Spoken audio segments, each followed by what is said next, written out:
has born, the morning star rises and sings to the universe who we are. For each child has born, the morning star rises and sings to the universe who we are.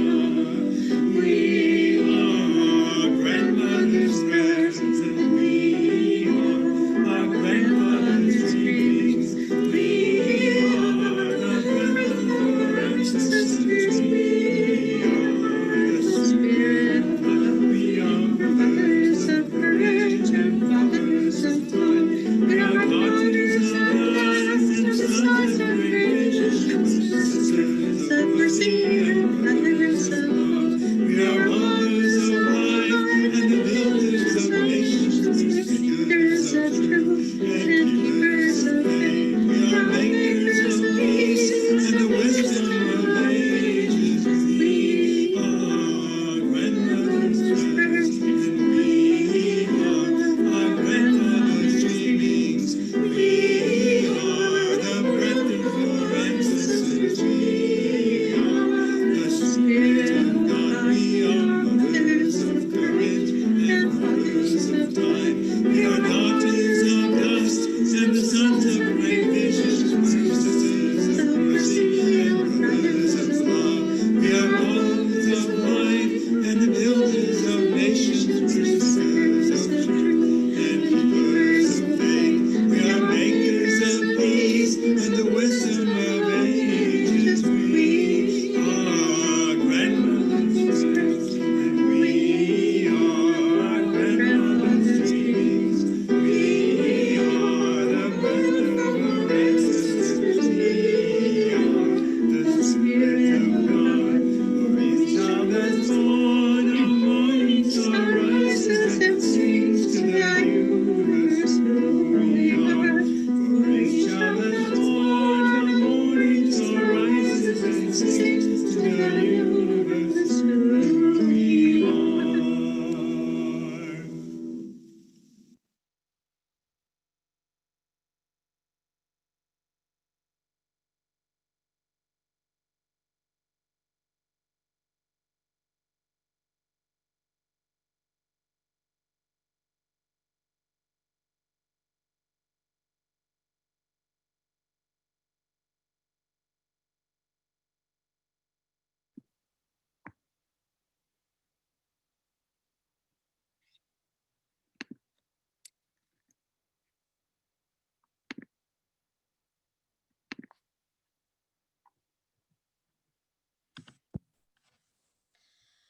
We gather this hour as people of faith, with joys and sorrows, gifts and needs. We light this beacon of hope, sign of our quest for truth and meaning, in celebration of the life we share together. May we shine a light of love. May we shine a light of love. With every thought, with every step we take, may we shine a light of love. May we shine a light of hope. May we shine a light of hope. With every thought, with every step we take, may we shine a light of hope. This morning, for our Time for All Ages, we have a special treat, our photo collection from the last 2 months now, so celebrating our themes of deep listening and healing. Thank you to everyone from the UUCGV community who submitted photos to make this slideshow. We appreciate your time, your reflection, and your talent in photography. Please enjoy.